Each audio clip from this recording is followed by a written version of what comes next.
As ruas respiravam ainda o fumo das manifestações decorrentes das eleições gerais de 2024, que davam vitória a Frelimo e o seu candidato Daniel Francisco Chapo. Declaro Sua Excelência Daniel Francisco Chapo investido no cargo de Presidente da República de Moçambique.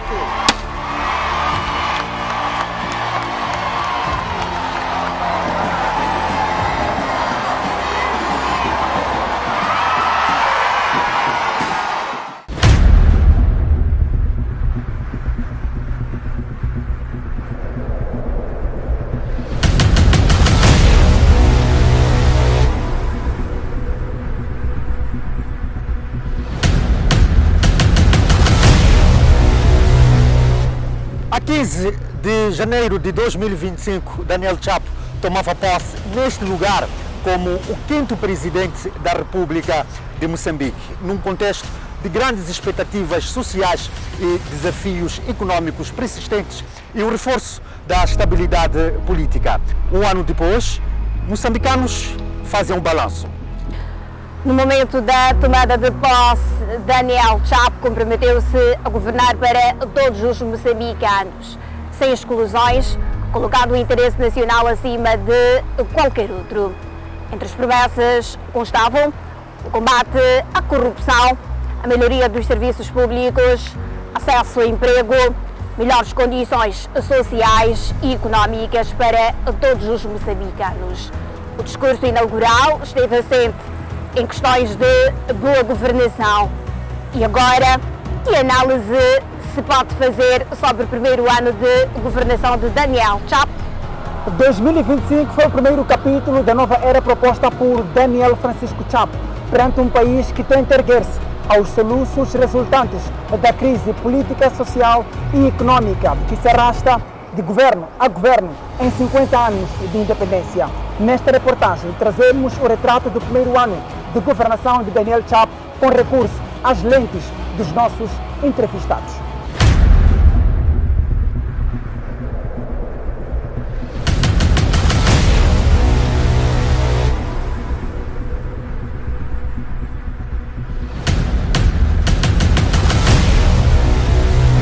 Com a estabilidade política e social que marcou os primeiros dias do novo ciclo de governação, o Presidente da República viu-se compelido a adotar medidas claras e concretas para devolver a confiança e a tranquilidade ao país.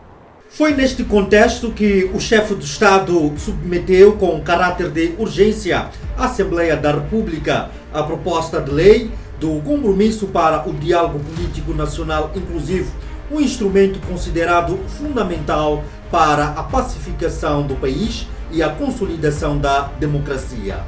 Num momento marcado por desafios políticos e sociais, a Assembleia da República desempenhou um papel determinante para a estabilização do país, ao aprovar a Lei número 1/2025, de 11 de abril, que estabelece o compromisso para o diálogo nacional inclusivo. A aprovação deste instrumento legal reforça a centralidade do Parlamento como um espaço privilegiado de concertação política, onde diferentes sensibilidades encontram soluções para os desafios nacionais.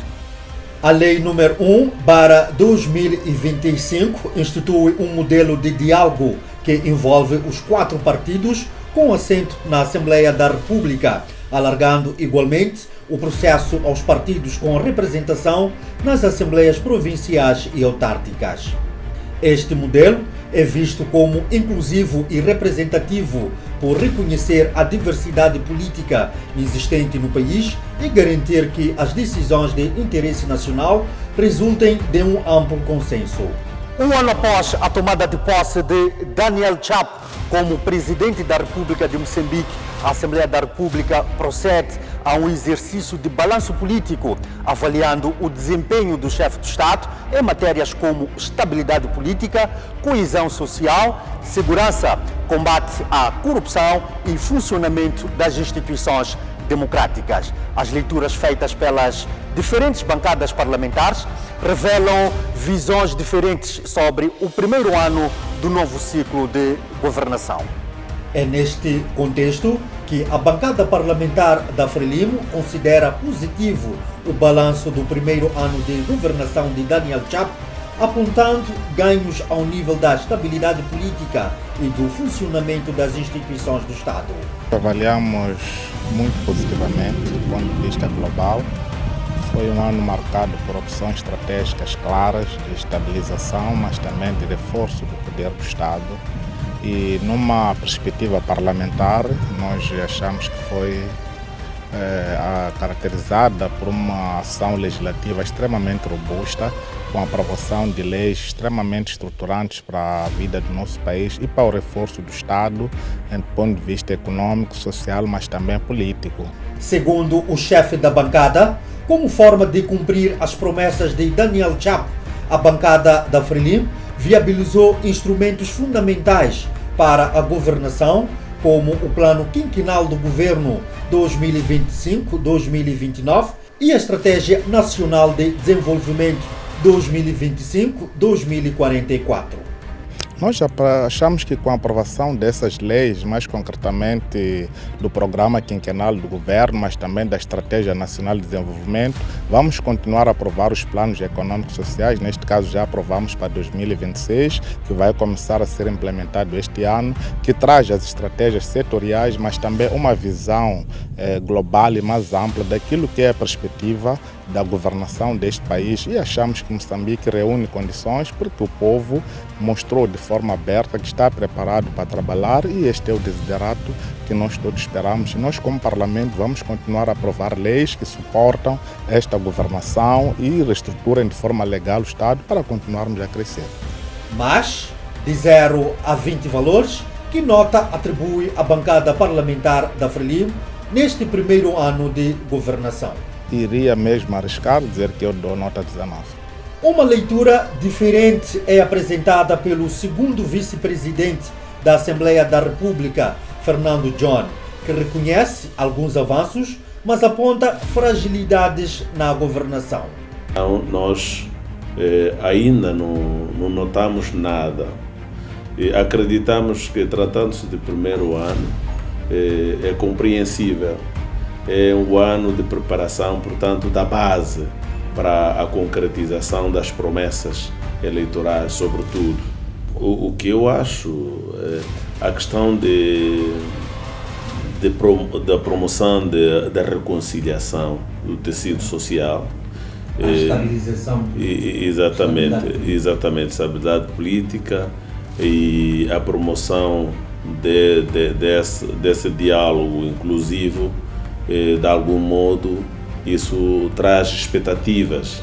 É verdade que expectativas sempre são expectativas, não se sabe qual será a realização no futuro. Apesar de reconhecer a institucionalização do diálogo nacional inclusivo como um passo importante, Fernando John referiu que não existe uma estratégia clara no combate à corrupção e à luta contra o terrorismo em Cabo Delgado, como parte das promessas do Presidente da República. Combate à corrupção, eu diria que nada se avançou. Digamos, existe uma espécie de contradição, não é? Porque não podes querer combater a corrupção com os corruptos, não é? O que acontece em Cabo Delgado é um sofrimento eterno, eu vou lhe dizer. Tanto as Forças Armadas que estão lá, mora-se constantemente. E Cabo Delgado parece uma terra à parte, não pertence a Moçambique. O político considera que a falta de respostas estruturadas aos principais problemas do país comprometeu o primeiro ano de governação de Daniel Chapo. Por isso, atribui a nota. Daquilo que foi feito. Que nota atribui? De 0 a 20. Só posso dar 5. Vamos reduzir o tamanho do governo, começando com a redução de ministérios e eliminação de secretarias de Estado equiparados aos ministérios. Esse exercício significará uma economia em cerca de 17 mil milhões de meticais por ano. Esse dinheiro será direcionado para onde realmente importa: educação, saúde, agricultura, água, energia, estradas, para a melhoria da vida do nosso povo. Para já, a Renamo, relegada à terceira maior força política na Assembleia da República, faz uma avaliação negativa por, segundo Jerônimo Malagueta, chefe da bancada. Chapo não cumpriu nem sequer 1% do que prometeu no seu discurso inaugural. Ele prometeu que primeiro iria reduzir o peso do governo. O governo dele seria o mais leve de todos os governos de Moçambique que passaram em Moçambique após a independência. Mas se formos a medir, é o governo mais pesado, porque nos ministérios só eliminou o nome de vice-ministro, mas está lá o secretário de Estado com uma composição igual ao do ministro. Na província está lá o secretário de Estado com uma composição igual ao do governador provincial. Automaticamente, a pretensão de baixar o peso da governação aumentou. Jerônimo Malagueta acrescentou que o país continua com graves problemas de instabilidade, tanto em Cabo Delgado como noutras regiões, e a corrupção mantém-se. Além disso, a relação entre o governo e a Assembleia da República é fraca e pouco democrática. Consequência, vai se manter fuga ao fisco, vai se manter a corrupção, vai se manter, quer dizer, a subida das taxas vai se manter, subindo as taxas, automaticamente há condições de haver a corrupção. E é por isso atribui a nota.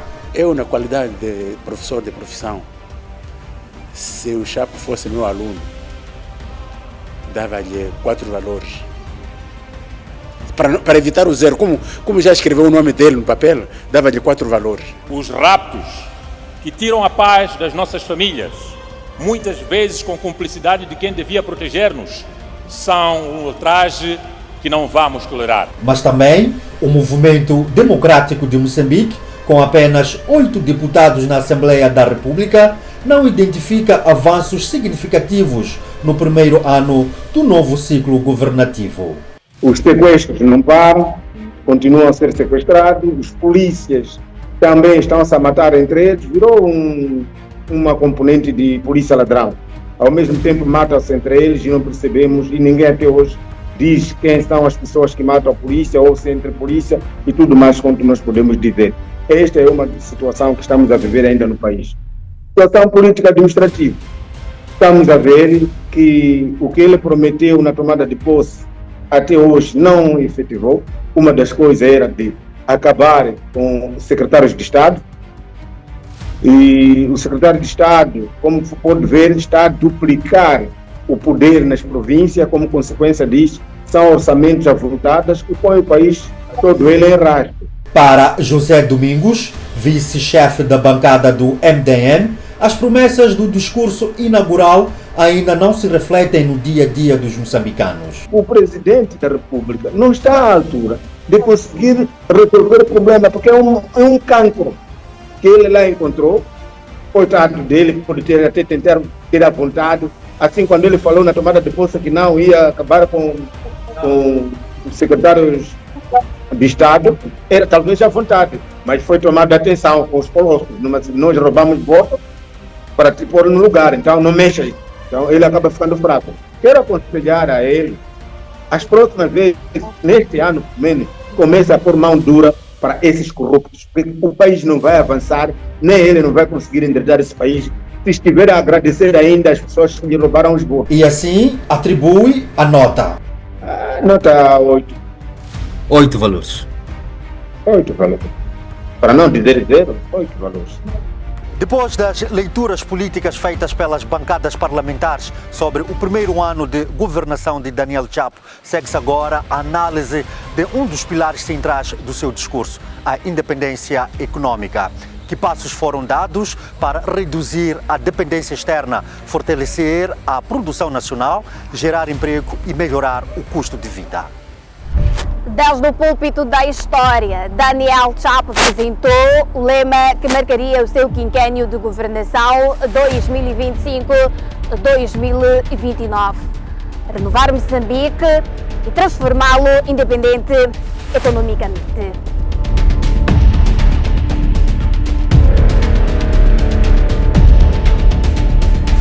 Moçambique não pode continuar a ser refém da corrupção, do compadrio, da inércia, do clientelismo, do amiguismo, do nepotismo, do lambebutismo, da incompetência, da injustiça e de todos os vícios e desvios da boa conduta exigida aos servidores públicos.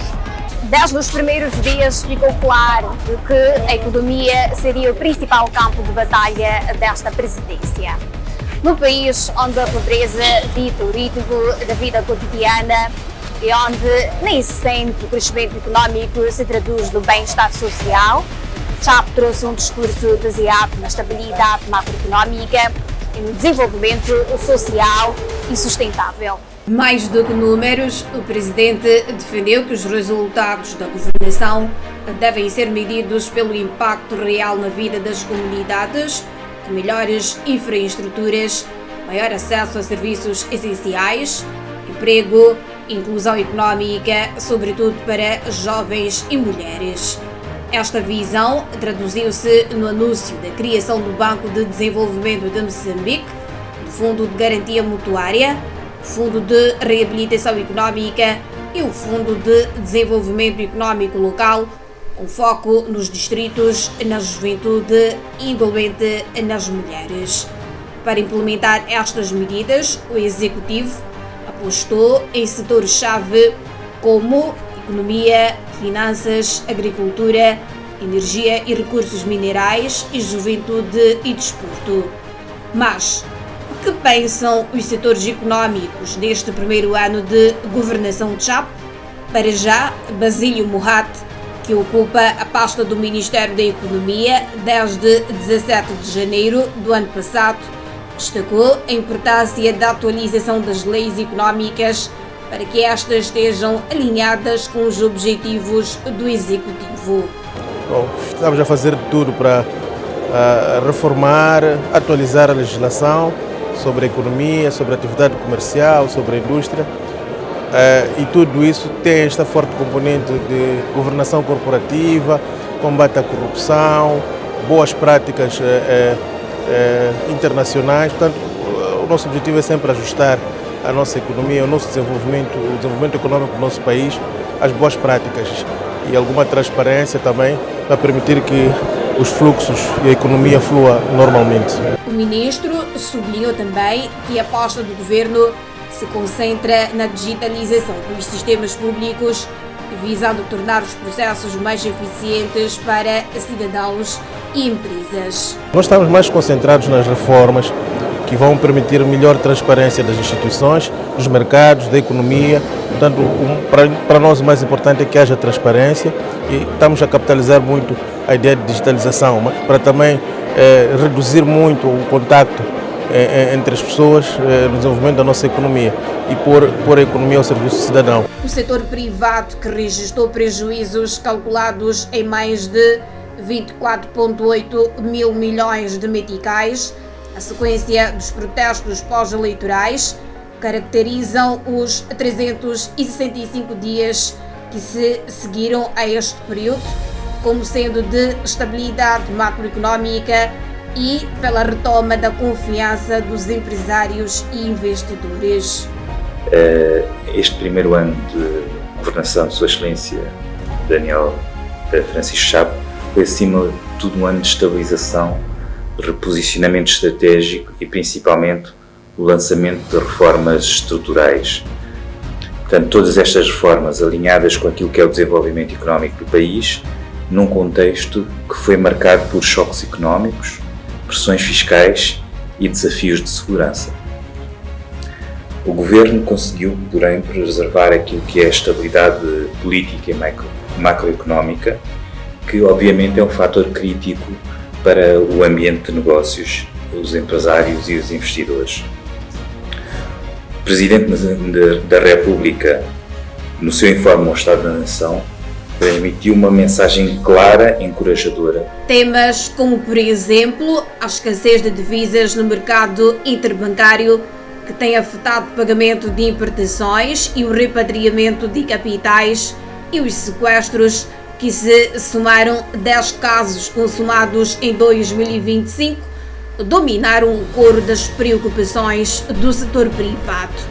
Ainda assim, permanece entre os empresários convicção de que o caminho para a resolução destes problemas já foi lançado, sublinhou o representante da agremiação dos patrões, António de Sousa. Enquanto Moçambique pouco produzir, vai depender sempre de necessidade de vidros. O grande problema é que há vamos dizer assim, há um déficit entre aquilo que são as divisas que entram no país e as necessidades que existem para pagamento ao exterior de compras que são feitas ao país para assegurar aquilo que é as necessidades do país e a necessidade produtiva.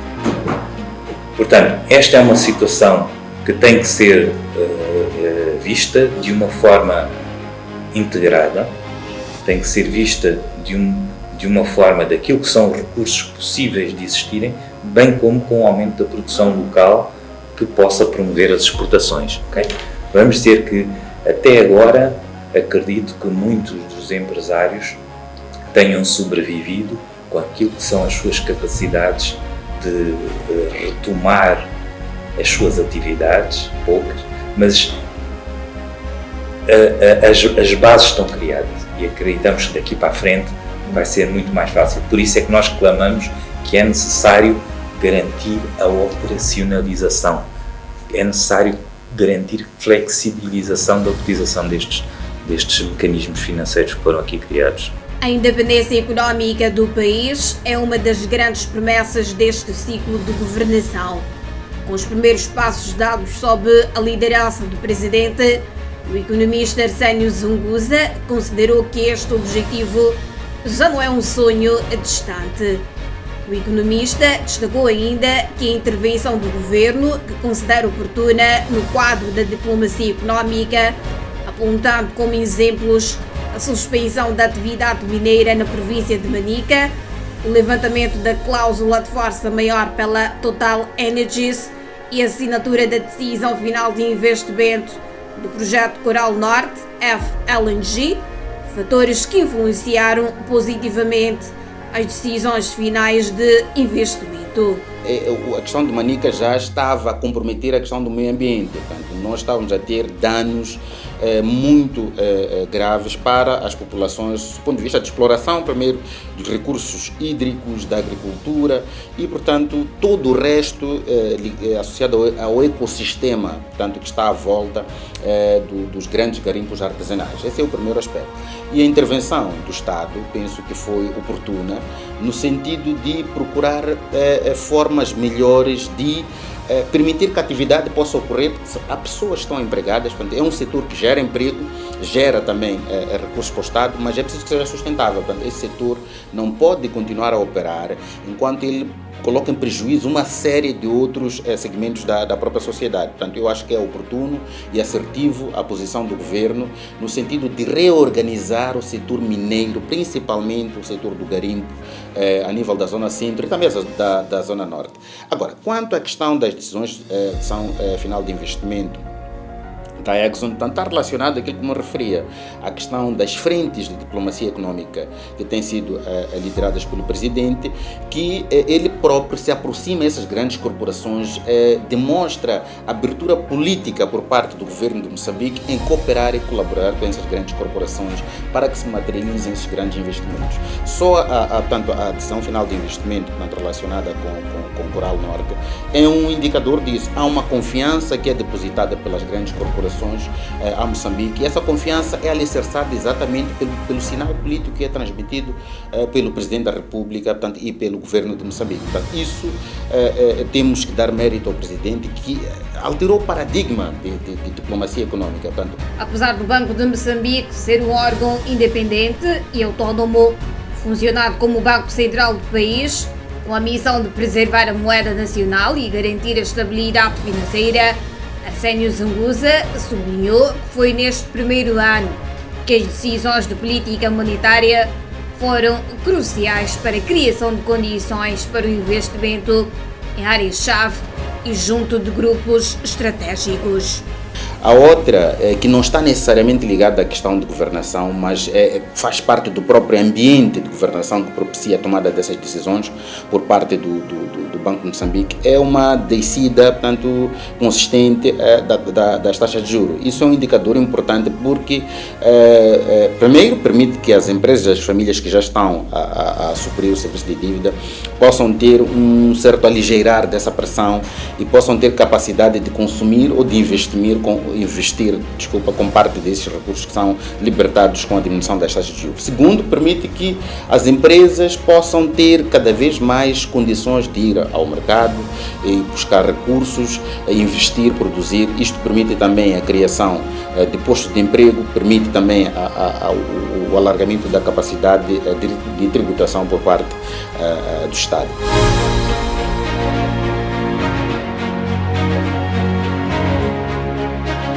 Falta de oportunidade de emprego não é um destino inevitável. Vamos criar um ambiente onde os jovens possam investir, abrir negócios e construir o seu futuro. Chega de burocracias que apenas atrapalham. Chega daqueles que fazem cobrança aos nossos jovens para poderem ter vaga para o emprego. O nosso objetivo é simplificar, promover o setor privado e abrir as portas de crescimento econômico para a nossa juventude. Por outro lado, os projetos ligados ao financiamento de empreendedores, com especial enfoque na juventude, são vistos como um sinal positivo da atual governação. Para o docente universitário Bennett Machada, estas iniciativas demonstram que o Presidente compreendeu que não é possível governar sem a participação ativa desta camada. Machada destacou ainda a importância do Fundo de Desenvolvimento Local. Que não se pode governar sem juventude. Por isso, a priori, apresenta-se políticas ou iniciativas para apoiar o desenvolvimento, para apoiar os jovens, para apoiar as mulheres, para apoiar a sociedade como um todo. Mas existe um desafio aqui, e o desafio não é só disponibilizar as ações ou implementar as ações, é preciso fazer com que a implementação seja positiva para a população jovem. Até aqui, o fundo foi disponibilizado para a juventude, mas a questão que nós estamos colocando é se este fundo, obviamente, terá um impacto necessário na vida dos jovens.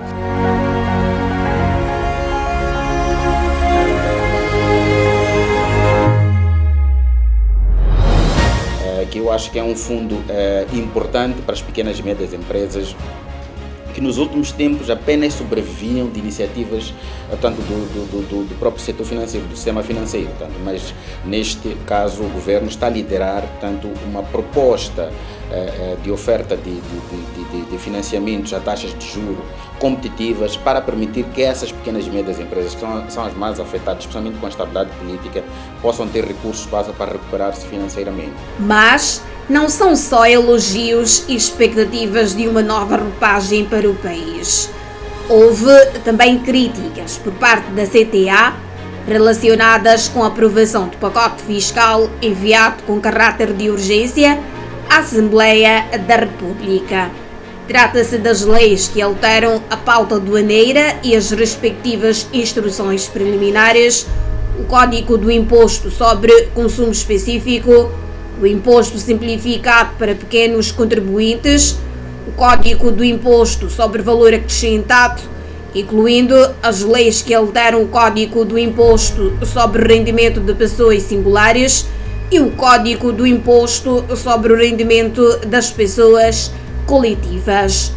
Os patrões afirmam que o referido pacote foi aprovado sem a devida auscultação pública. Damos particular destaque à aprovação do regulamento do reembolso do IVA, uma reivindicação histórica que o setor privado tem feito, com elevado potencial para melhorar aquilo que é a liquidez das empresas e reforçar também a previsibilidade fiscal e fortalecer a confiança do Estado entre os contribuintes. Contudo, a CTA manifesta uma preocupação para com a forma e o ritmo do processo legislativo com que isto aconteceu. Defendemos sempre uma maior consulta prévia e avaliação previsional do impacto destas novas medidas e não tivemos tempo de fazer isto. Portanto, em tempo útil, a CTA, através do respectivo pelouro, manifestou formalmente e por escrito ao legislador a sua preocupação em relação ao processo de revisão destas reformas, tendo inclusive indicado a oposição contrária, ou por outra, uma posição contrária à aprovação inoportuna destes instrumentos, solicitando uma maior discussão e a inserção da posição do setor privado que não está refletido na forma como estes instrumentos foram aprovados. Na ótica da CTA, é necessária uma reforma profunda e articulada dos 4 códigos principais, nomeadamente o Código do IVA, o Código do IRPC, o Código do IRPS, o Código do Consumo Específico. Portanto, estes 4 códigos andam em conjunto e não podemos mexer neles de uma forma isolada, porque há muitas implicações que podem ser encontradas entre um código e o outro. E no turismo? Quando o chefe de Estado trouxe uma abordagem que este país é aquele em que alguém pode vir cá e ver os grandes animais, os tais Big Fives e outros mamíferos num só dia e sentado num determinado local. Estava a dar um exemplo claro da reserva de Maputo, aqui na cidade de Maputo, aqui na província de Maputo.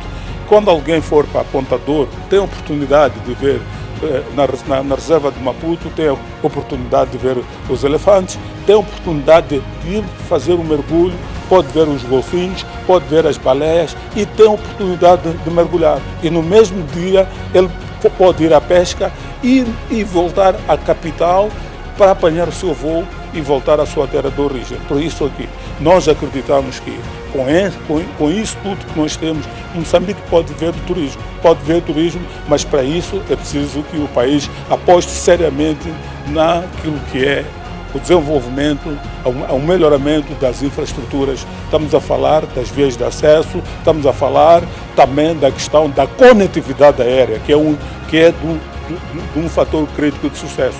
Não há destino turístico no mundo que possa, de facto, prosperar se não tiver companhias de low cost. As decisões políticas de Daniel Chapo não desaguaram simplesmente em ações económicas. Nesta reportagem, veremos agora um outro paradigma da história. Um ano depois, Moçambique continua a testar os limites entre a promessa política e a mudança na real. Daniel Chapo chegou ao poder com um discurso de ruptura, prometendo tolerância zero à corrupção, combate firme aos raptos e à criminalidade organizada, mais investimento na educação, na saúde e uma justiça mais próxima do cidadão. Em números, o governo aponta para taxas elevadas de execução, milhões investidos nos setores sociais e novas medidas de governação. Mas num país onde persiste a corrupção, onde os raptos e a criminalidade organizada continuam a dominar, uma pergunta continua a pairar. Neste primeiro ano de governação, afinal, o que foi feito e o que deixou de ser feito? Professores, médicos, juízes e a sociedade civil Pilares centrais do funcionamento do Estado avaliam, a partir das suas experiências concretas, o impacto das promessas presidenciais na vida do país. A abrir o balanço, o Centro de Integridade Pública, uma das organizações mais atentas à governação, transparência e combate à corrupção no país, o primeiro ano do mandato de Daniel Chapo fica marcado por distanciamento político e ausência de mudanças estruturais. Ele não se insere naquilo que é a sociedade, não vai a todos os sítios deste país, ele participa mais em reuniões que estão ligadas ao seu próprio partido. Saudações pelos 6 anos, saudações por isto, mais aquilo, mas tudo feito pelo seu partido. Então, Daniel Chapo ainda não tem legitimidade junto de toda a população. E o esforço dele é um pouco esse, de ganhar essa legitimidade. Segundo o CIP, houve promessas feitas pelo Presidente da República relacionadas à criação de instituições que irão melhorar a gestão da coisa pública, mas que até hoje ainda não foram criadas. Os passos ainda não estão concretizados. Se nos lembrarmos, no discurso inaugural, ele prometeu criar uma central de aquisições do Estado para controlar as compras públicas e até hoje essa instituição não existe. Depois prometeu criar a figura do Inspetor-Geral do Estado e até hoje essa figura não existe. O que nós podemos dizer até o momento é que as promessas para o combate à corrupção, nenhuma delas ainda está concretizada. Confrontado com os resultados já apresentados pelo governo no domínio do combate à corrupção, o CIP relativizou os avanços. Ok, ouvimos falar da LAM, porque detectou-se que há esquemas lá dentro. A questão da autoridade tributária, a questão do Ministério das Finanças. Mas a questão aqui é, estas medidas são sustentáveis ou se são medidas esporádicas que aconteceram naquele momento e depois elas não vão ter continuidade. Aqui a questão do combate à corrupção é que o combate à corrupção é sistemático, ele não acontece num momento e no outro, depois desaparece. Não, tem que ser medidas consistentes e essas medidas sempre têm que ser acompanhadas com um reforço institucional, com um reforço em termos de recursos humanos. É isto que nós chamamos de resultados. Estamos à espera que o Presidente da República traga. E até o momento, como eu disse, nenhuma destas promessas na área do combate à corrupção está materializada. Ainda assim, o Centro de Integridade Pública reconhece avanços no que diz respeito à boa governação, com a introdução dos contratos-programa, assinados entre o Presidente da República e os membros do governo, considerando a medida positiva, mas ainda incompleta.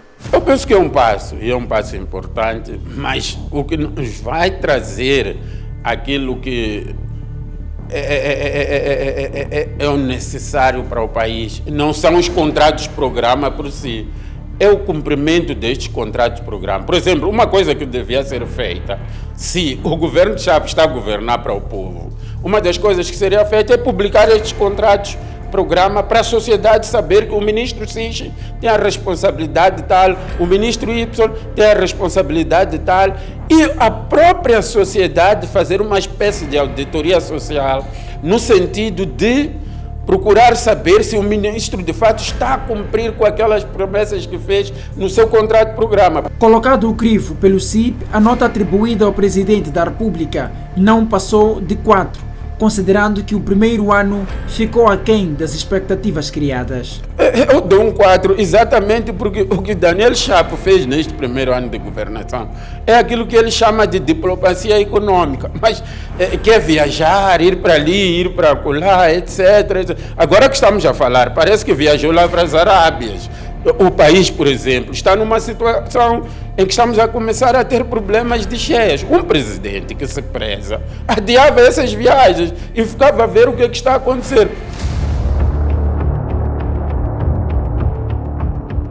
No setor da saúde, o tom é mais equilibrado.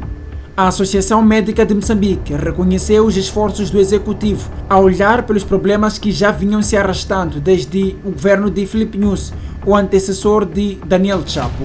Foi um ano em que o presidente Chapo esteve essencialmente a tentar corrigir os defeitos ou os problemas que herdou do mandato anterior. Isto foi feito com enorme custo, com enorme sacrifício dos profissionais de saúde. Nós, como profissionais de saúde, tivemos que nos sacrificar bastante para compreender que o momento é complexo para todos nós. A classe médica classificou o ano 2025 como um ano de resiliência para o governo e sacrifício para os médicos. De uma forma geral, foi um ano de enorme resiliência por parte do governo, mas ao mesmo tempo de enorme sacrifício por parte dos funcionários públicos, em particular dos profissionais de saúde, os médicos em específico. Foi um ano de enorme sacrifício, de modo a dar um benefício da dúvida e espaço para que o governo possa encontrar soluções para os problemas que estão na mesa. A classe reconhece, no entanto, que houve melhorias pontuais. Trouxe algumas coisas novas, interessantes, desde logo na forma de comunicar com os profissionais de saúde. Penso que houve uma melhoria importante na comunicação. Penso que houve um empenho importante em procurar garantir que efetivamente os hospitais tenham os recursos necessários. Notou-se um empenho por parte de quem está a governar. Havia uma série de unidades sanitárias que tinham algum equipamento avariado. Houve um esforço para poder se colocar esse equipamento, principalmente de diagnóstico e tratamento, a funcionar. Apesar disso, segundo Viola, os desafios permanecem profundos, colocando à prova a resiliência do governo. Continuamos a ter desafios ao nível da nossa capacidade de diagnóstico em muitas unidades sanitárias do país, onde, por exemplo, há problemas com ecografias ao nível do Hospital Central de Maputo, de radiografias em muitas outras unidades sanitárias do país. Outro desafio que eu acho que temos reside no facto de continuarmos a ter um índice muito baixo de contratação de profissionais de saúde, designadamente médicos. Neste momento estou a falar convosco, existem praticamente cerca de 700 médicos que estão sem trabalhar. Numa análise geral da prestação do governo de Daniel Chapo, os médicos atribuíram uma nota de 6 valores, reconhecendo o progresso, mas exigindo mais investimentos estruturais. Se eu pudesse dar uma nota ao presidente Chapo, obviamente que não seria uma nota negativa, mas também não seria uma nota muito alta. Penso que de 0 a 10, uma nota de 6 valores seria uma nota adequada, na medida em que achamos que a governação pode fazer mais. Os doutos da lei, os juízes, também fizeram uma radiografia do primeiro ano de Daniel Chapo como presidente da República de Moçambique. O juiz José Macaring destacou que o ano 2025 foi marcado pelo reconhecimento das fragilidades históricas e início de reformas importantes. Houve um reconhecimento dos desafios que dizem respeito muito mais concretamente ao acesso à justiça. Penso que esse é um aspecto extremamente importante para o cidadão, é um aspecto extremamente importante para as empresas portanto, e outras pessoas jurídicas que atuam sobretudo no setor da economia do país. Os magistrados sublinham, no entanto, progressos no plano geral e na segurança pública. No que diz respeito concretamente ao branqueamento de capitais, a corrupção, os crimes de raptos, e olhamos para uma certa relativa redução no ano transato desse tipo de crimes. Outro ponto destacado são avanços registrados nas reformas institucionais. O aspecto das reformas institucionais, nós já assistimos a uma já adiada por muito tempo, por muitos anos, integração do ponto de vista de subordinação funcional do Serviço de Investigação Criminal na Procuradoria-Geral da República.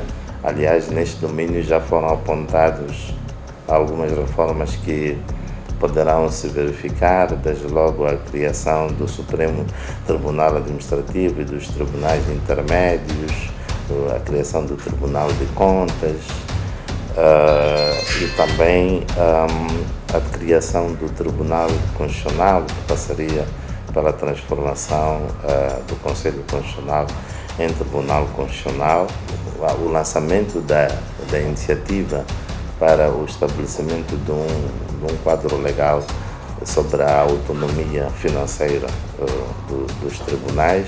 Ainda assim, a classe judicial mantém reivindicações antigas, como a segurança dos magistrados, os constrangimentos resultantes da tabela salarial única. Atsu.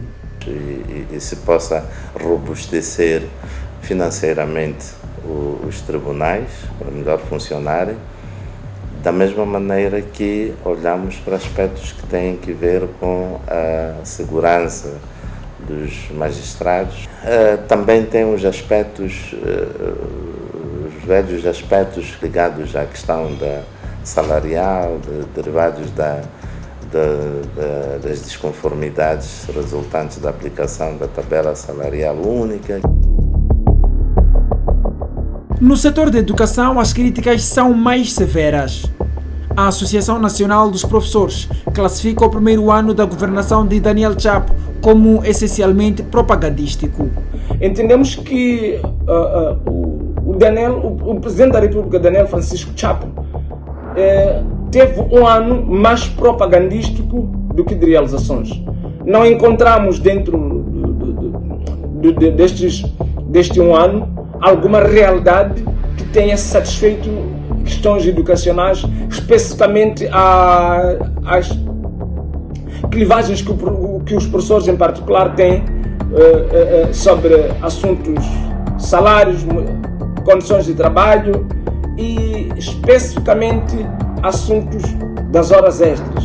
Mulima foi mais além ao afirmar que em 2025 o setor não registrou melhorias concretas. Não melhorou nada no setor, não melhorou nada de infraestruturas.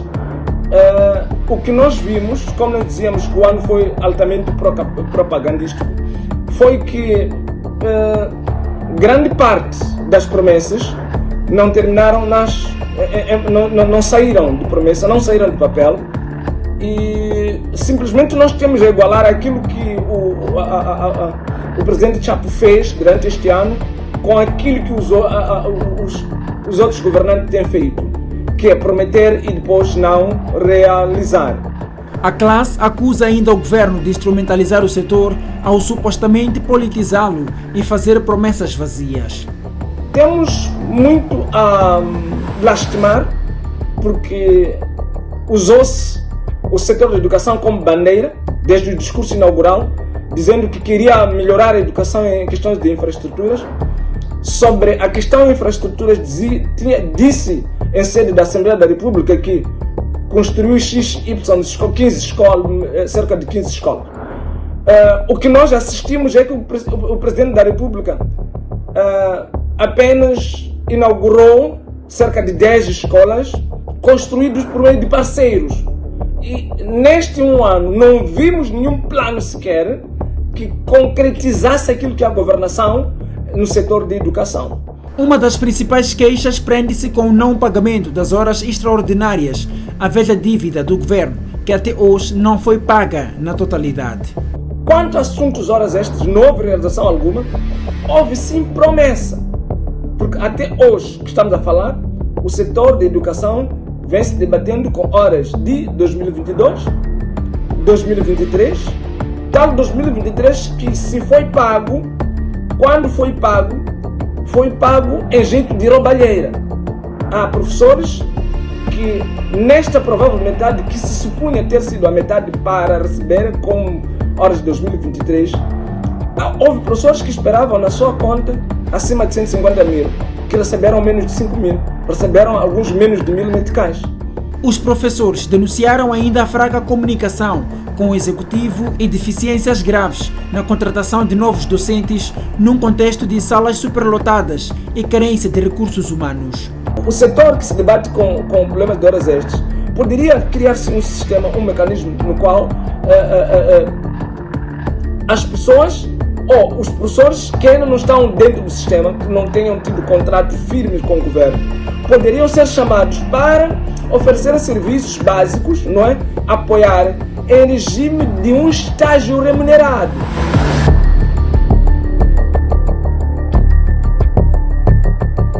E o governo de Daniel Chapo continua até 2029. Em Moçambique vai se construindo pedra a pedra, galgando degrau por degrau, até que em algum dia os moçambicanos possam, de cabeça erguida, erguer o seu dedo indicador e proclamarem a independência econômica.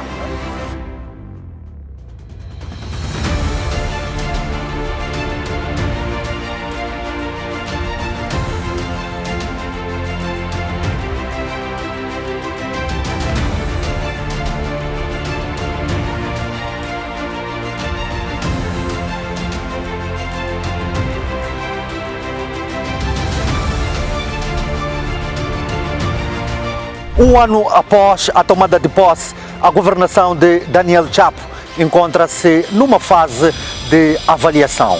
Entre promessas feitas e resultados alcançados, o presidente continua a enfrentar o maior desafio de qualquer líder: corresponder às expectativas do povo. A governação é um processo contínuo. O primeiro ano passou, o país observa, analisa e espera. Porque afinal, o verdadeiro julgamento da história faz-se com resultados concretos, de ações que impactem o dia a dia do cidadão comum. Daniel Chapo completa um ano na presidência da República.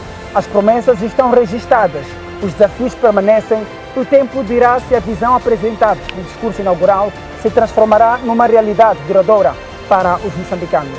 A reportagem é de João de Jesus, Cecília Langa, Rui Jedge, Benedito Ngongolo e José Mugabe, MBC TV.